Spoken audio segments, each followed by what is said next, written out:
Hi Libra, welcome po sa ating channel. At ito ang inyong Daily Gabay Tarot Reading for October 2, 2024. Please be reminded kung naka-resonate kayo, comment down. Kung hindi kayo naka-resonate, ibigay niyo po sa iba kasi channel reading po ito. This is for you, Libra, ngayong October 2, 2024.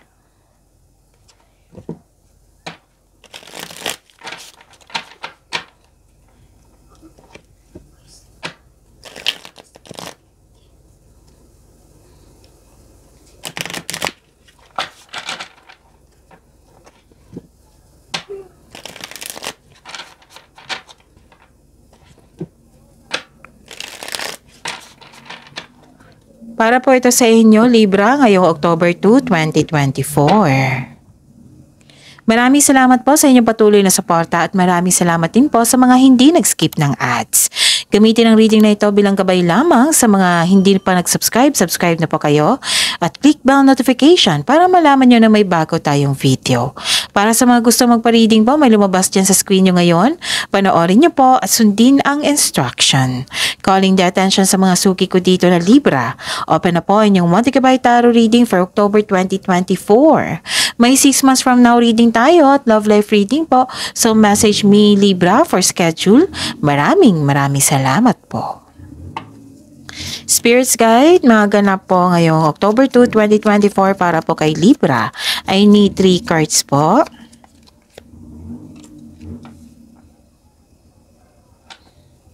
Libra. October 2, 2024.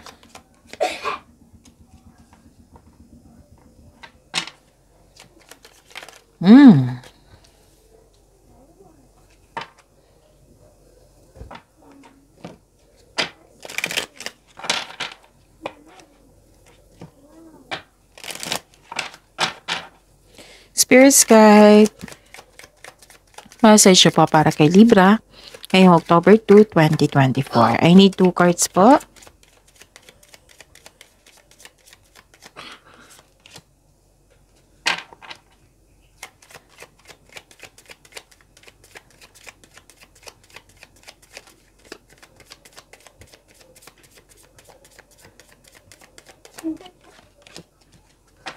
Okay.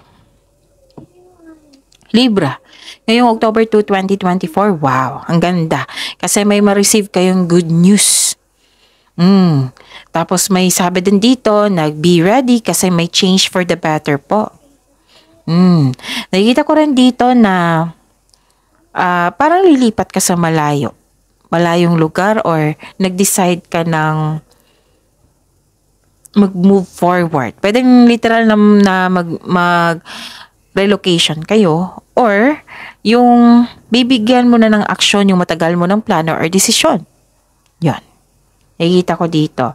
So, I consider na busy kayo ngayon, Libra. Paras kayo ni Gemini. Lahat ng air signs nga siguro ngayon, nagkaroon na busy kayo ngayon. Puro gawain. Nakikita ko rin dito na may parating po na baby, nanganak, pwedeng may ikakasal, ganon. Pwedeng may buntis. Okay. So, claim nyo itong good news na ito ha. Itong change for the better. Yes.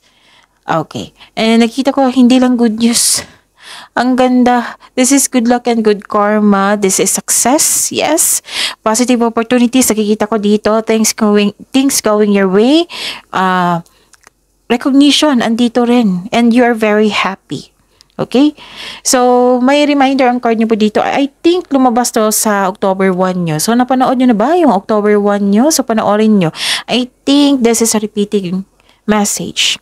Kasi lahat ng air signs kahapon, may nag-provoke. May nag-provoke din sa inyo dito. So, may distraction. Ang sabi ng card dito, this is distraction. Depende na sa inyo kung paano nyo bibigyan ito ng solusyon. Kung iiwas ka ba or i-confront mo. Pero sabi po ng card dito, iwasan nyo talaga na magalit sa bagong pasok ng October. Kasi October 2 na reading to diba? So, kung hanggat maaari, kasi provoking ito, nakakairita yan Naintindihan ko yan. Pero, Sabi ng card, iwasan nyo talagang magalit. Iwasan yung kunin yung energy, negative energy niya kasi hindi yan nakakabuti sa iyo. Kasi we are attracting here a positive energy para tuloy-tuloy itong pasok ng blessings na ito. 'Di ba? Ang ganda na na-receive yung blessings na sinabi ko kanina sa inyo. So, i-maintain nyo yan. That is a positive energy. I-maintain nyo. Tapos, huwag kayong magpa-distract sa distraction. Huwag nyo tanggapin yung energy kasi hindi yan yung energy nang nag-provoke sa inyo kasi hindi yan nakatulong. Yes, nakikita ko talaga dito na some of you na-provoke tapos nagalit kayo kasi nasaktan kayo at nagkaroon ng argument. Kung nangyari itong argument na ito, so i-process nyo agad. Let go, embrace nyo the fact na nangyari na yan, kunin mo yung learnings, and let go. Move forward. Huwag nyo i-stay sa energy nyo kasi mag-create talaga yan ng blockages kung i-mind mo itong distraction na ito. Okay? Instead na magalit kayo sa kanya, the best way, the solution is, instead na magalit kayo sa kanya, isuko nyo siya kay God. I-mention mo yung name niya, isuko mo God, ikaw na bahala kay ano. Hindi ko kasi ma-handle God. Kung pagyamanin ko na lang yung blessings na binigay nyo sa akin, God, tapos kunin ko yung learning sa mga nangyari ngayon para magamit ko, para maging maingat na ako sa susunod. Ganun. Yung hingi ka din ng divine assistance. Yun yung solution. Na hindi mo tanggapin yung negative energy ng isang tao na nag-provoke sa iyo ng masama. Maaaring nagsaselos to or naiinggit sa iyo kasi marami kayong blessings na binana-receive dito eh. 'Di ba? Ikaw ba naman na bigyan ng good luck and good karma? Ang ganda niyan, positive opportunities pa, good news pa, recognition pa. 'Di ba? So, 'yun. Again, huwag niyong tanggapin yung negative energy. Focus kayo sa binibigay na blessings dito, which is positive energy, para attract sa blessings, right? Libra. So, find comfort and balance in simple ways. You have support all around you. Bita, what I meant is, kung hindi siya naniniwala sa iyo, kung distraction yung ibibigay niya sa iyo, marami pa naman naniniwala sa iyo, Libra. Marami nag-support sa iyo, oh. You have support all around you. Kailangan mo lang maging komportable dyan at maging balance, lalo natin yung emotion. Kasi, I think, lalo na itong positive opportunities na darating sa iyo, di ba? Maraming gawain yan. So, kailangan mong magkaroon ng balance sa inyong energy, sa inyong emotion, na kailangan comfortable para hindi siya irritable, ganun. So, kung may 10 tao dyan, yung isa nagbigay ng distraction sa iyo, nahihilahin ka niya pababa. At least yung 9 na naniniwala sa iyo, diba? Example po iyan. So, inherent wisdom is emerging all at this time, watching it and ready yourself for a rebirth. Okay. Parehas nga kayo ni Gemini, kung sa mga cross-watcher dito na Gemini. Tingnan natin mamaya kay Aquarius. Kahit i-check nyo Libra, kay Gemini. Na pinaghanda kayo dito sa pagbabago, na parating na pagbabago. Kasi 2 card na po nagsabi dito change for the better. Pinaghanda, maghanda ka Libra kasi may parating na makapagbigay sa iyo ng kasaganaan. So, kailangan mo lang itong tanggapin at i-work out mo. Ito yun, pinaghanda ka. Ready yourself sa pagbabago. Ang ganda ng message. Spirit's Guide, ano po yung energy ni Libra ngayong October 2, 2024?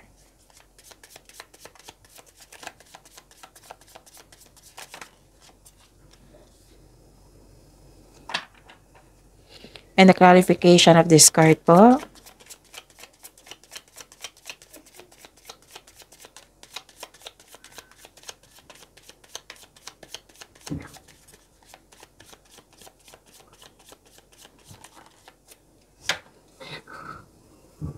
This is a daily reminder. Panoorin niyo po yung last 4 days kabay tarot reading niyo po. Yung sunod-sunod po na date.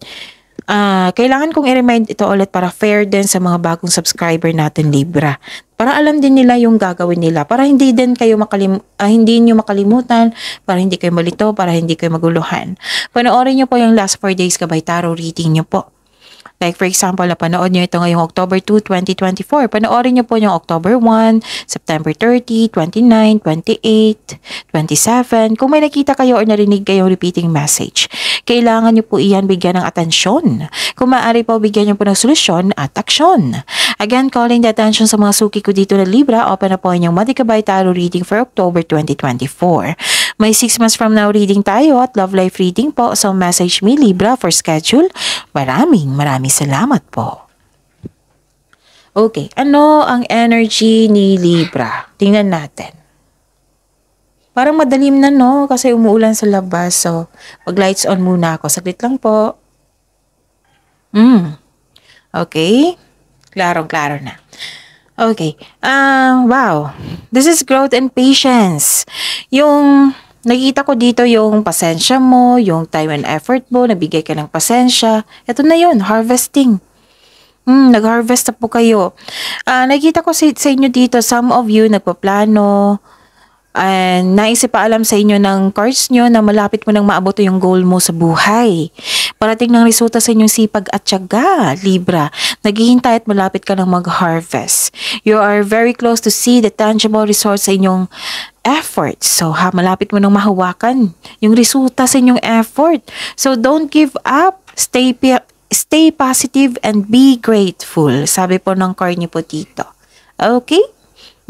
So, ito na yung resulta sa inyong pagiging mapagpasensya, sa sipag nyo, nag-harvest po kayo. Okay? Ang ganda. So be positive and be grateful. Stay patient pa rin. Kasi makakamit mo na, malapit mo na makamit yung goal mo sa buhay. Okay?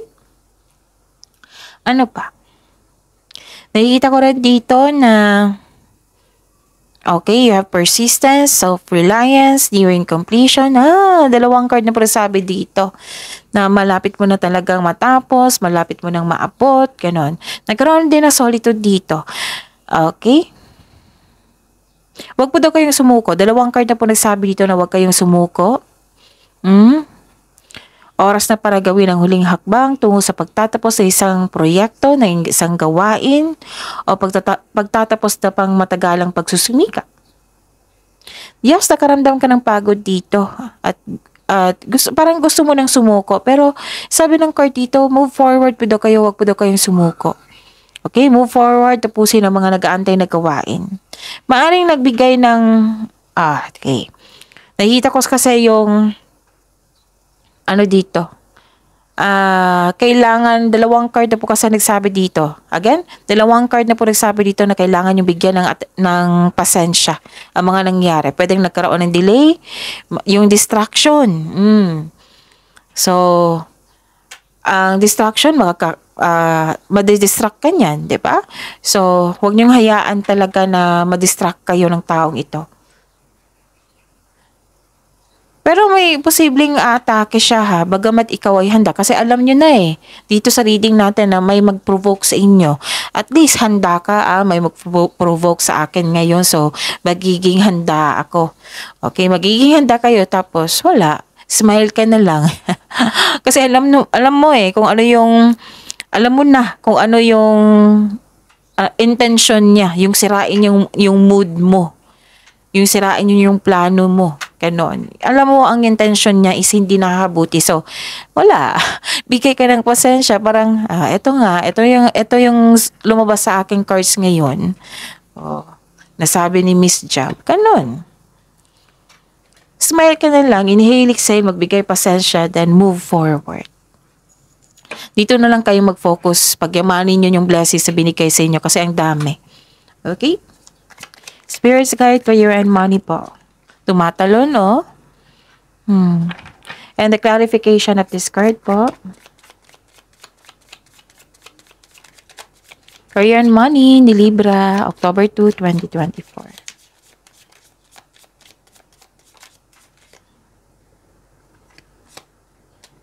Oy! Okay. So, yun. Sa career and money mo, okay. Nakikita ko dito yung leadership mo, intellectual Ambition, nakita ko rin dito. You're a strong person, authority person. You want to win at all cost. Actually, ugali to ni ni air signs. Yung, syempre naman na iniintindihan ko kung bakit kayo magkaganyan. Kasi, matalino kayo, masipag pa kayo. So, you want to win at all costs. May authority ako nakikita dito. May nakita ko dito na sunod ang iyong ideas, decision. Ginagamit mo yung katalinuhan mo o lohika mo para makamit ang tagumpay sa buhay. Gumagawa ka ng aksyon upang manindigan. So, makinig sa inyong intuition. Okay? Makinig sa inyong intuition. Sabi po ng card dito. Gumagawa ka ng logical na aksyon sa iyong mga layunin na maaring humantong sa iyong pagiging sariling boss. Pagtanggap ng promotion, or na may nag-offer sa inyo na leadership role kasi nakita nila na patunayan mo, marami kang magandang contribution dyan. So, bagay na bagay sa iyo yung role mo na isang leader. Okay? Ang card na ito ay maaari din kumakatawan sa isang, okay. What I meant is, yung sabi ko kanina na marami kang contribution. Maraming naniniwala sa iyo kasi may proven and tested na, kumbaga. Marami kang napatunayan dyan na marami kang nagawang positive outcome. Ganon. So, yun, maraming naniniwala sa iyo. Ginagalang ka at maraming naniniwala sa iyo, Libra. Maaring nasa daan na ang mabuting balita sa mga legal na usapin. So, makinig kayo sa inyong intuition kasi may mensahe po. Sabi po ng card dito. At may dumating na opportunity. Okay. May dumating na opportunity pero hindi mo tinanggap dahil sa meron kang dahilan. Habaan yung pasensya nyo kasi may nakita kong delay dito. Delay sa pag-uusap, delay sa pagdating ng bagay or tao, or delay sa hinihintay mo. So, habaan yung pasensya niyan kasi hindi dapat ma-disappoint tayo kasi may dahilan po iyan. Okay? So, instead na ma-disappoint kayo, i-attract mo ito na darating nito. Hindi naman yan cancel kundi delay. So, dalawang card kasi nagsabi dito na magbigay ng pasensya. So, hanggang dito, magbigay po daw kayo ng pasensya, Libra. Malay mo, ito yung gustong ipaabot sa iyo ng universe na kailangan yung i-exercise yung patience mo. Kasi yung darating na blessings, kailangan din ng mahabang pasensya. Like for example, binigyan kayo ng positive opportunities, 'di ba? Syempre, maraming gawain yan. So, kailangan ng mahabang pasensya. O nire-ready kayo ng universe. Sabi ko naman sa inyo na sa araw-araw sa lahat ng signs na magbigay talaga ng pasensya. Hindi naman yan cancela ang delay. Matutuloy yan. And some of you pumasok na sa pagbabago. And please know, itong pagbabago na ito, kaya nga nire-ready kayo ng pagbabago na ito Kasi itong pagbabago na ito is a positive changes. Dito pa lang, sinabi dito, wow, be ready Libra kasi may positive change. This is change for the better. Spirit's Guide, Love Life, Self-Love, Partnership, and Romance ni Libra ngayong October 2, 2024.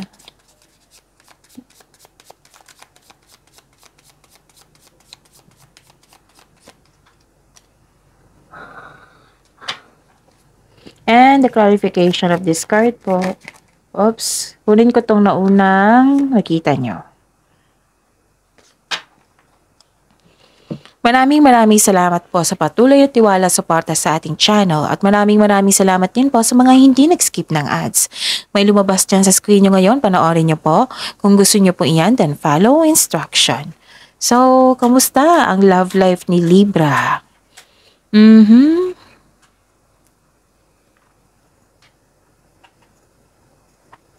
Okay. This is very good kasi you are decided to release this pain, to release this old emotion. Nagkaroon ng letting go of grudges. Dati inis na inis ka, ngayon kasi may distraction, I consider that this is your concern. So this is letting go of grudges. Yung nagpasya ka na i-let go mo na kasi hindi siya nakatutulong sa iyo. Yung negativity. Kundi, tinutulungan mo talaga yung sarili mo na, sige, move forward ako. Hayaan ko na yung toxic. Mag-iwas na ako. Ganon. Actually, may gustong bumalik sa inyo May gustong bumalik sa inyo na isang tao na galing sa nakaraan. Pwede din kayo ito, na gusto mo yung moment nyo sa nakaraan. Okay. Okay, listen. May gustong bumalik sa inyo, tapos may gusto siyang kunin sa iyo. Pwedeng oo, pwedeng gamit, or basta may gusto siyang kunin. So, mag-ingat po daw kayo, sabi po ng card.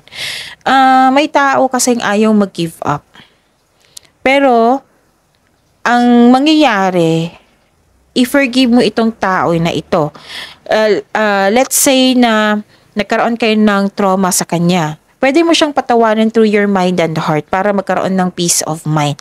Oo, kaya this card advise you to accept and forgive yourself also. The situation at sa mga nangyari sa nakaraan, forgive mo itong taong ito. Kung hindi ka handa, then you can forgive this person through your mind and heart para maka-move forward ka na, para magkaroon ng healing, para ito sa peace of mind mo.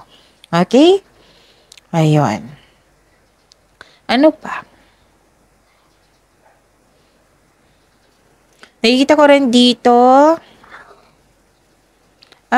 Okay. This is good. Para sa mga may relasyon sa buhay mag-asawa, isa sa inyo naghihintay na ma-establish yung feelings nyo sa isa't isa. Gusto nyo magkaroon ng sense of stability. May project kayo. Gusto nyo maging handa bago kayo mag-level up. Para sa mga singles dyan, hinahanda mo yung sarili mo. Yes, sense of stability pa rin nakikita ko dito. Yung gusto mo maging handa sa lahat, na pati sa material na bagay, bago kayo pumasok sa isang relasyon. Okay?